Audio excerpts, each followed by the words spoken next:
Hi again and welcome to podcast number 2 for the Lion Foundation Young Enterprise Scheme. We hope you enjoyed E-Day and found it helpful. By now, you should have chosen your team members and decided who's going to do each role. You should also be finalising your company name so you can sign your constitution and register your Yes Company with the Young Enterprise Trust. For the rest of this term, your company's focus will be on researching and writing the business plan and raising funds so you can start production.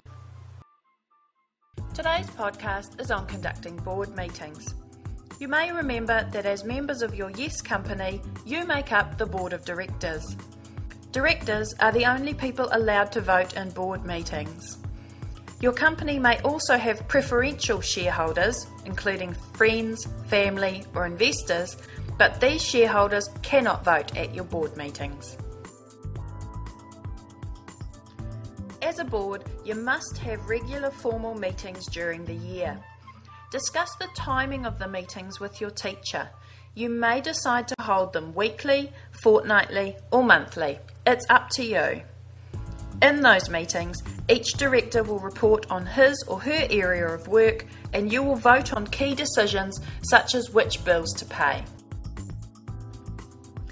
Your managing director or CEO chairs the meetings, and the communication manager records the meeting minutes.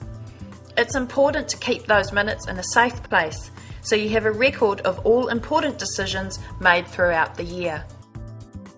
As this is a formal board meeting, you need to have an agenda. This simply details the items you need to discuss in the meeting. There is an agenda template available for you to download from the Student Resources section of the YE Trust website.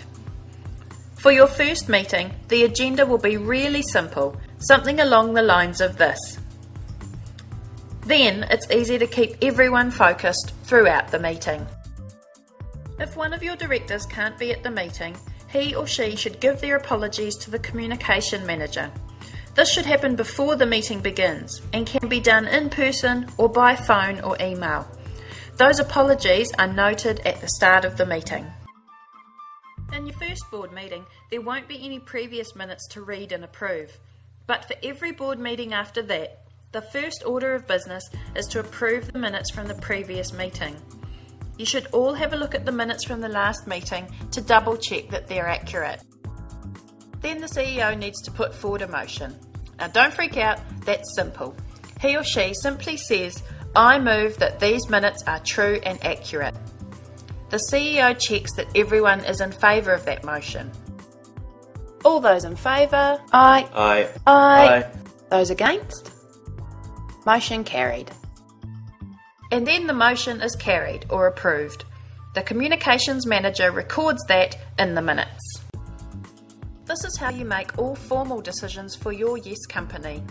For example, team members will need to put forward a motion to pay suppliers from time to time, and you may use this to vote on which marketing options to use or which regional or national competitions to enter.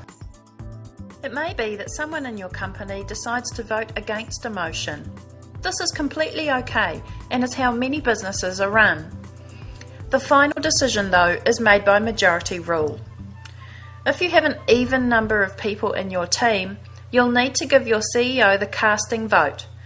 That means if votes are ever tied, he or she gets to vote again so there is a result. At the end of your meeting, the minutes will look something like this. Note that you don't need to record every single word that is said. Just outline the discussions and then make sure the motions are recorded properly. It's up to the communication manager to remind everyone about upcoming meetings and to check what people need to put on the agenda. You can schedule your meetings in class time, after school or on weekends. And don't forget to invite your mentor to meetings as well, so he or she can stay up to date with your company. Your communication manager should also send the minutes from 4 meetings during the year to your regional coordinator. Doing that will contribute to your company's coordinator mark. The full criteria for that mark is on the inside back page of your program booklet. So that's all there is to it. If you have any problems with your meetings, ask your teacher business mentor, or regional coordinator for help. Don't forget to tune in for the next podcast, which covers business planning. Thanks heaps for listening today. We'll see you next time.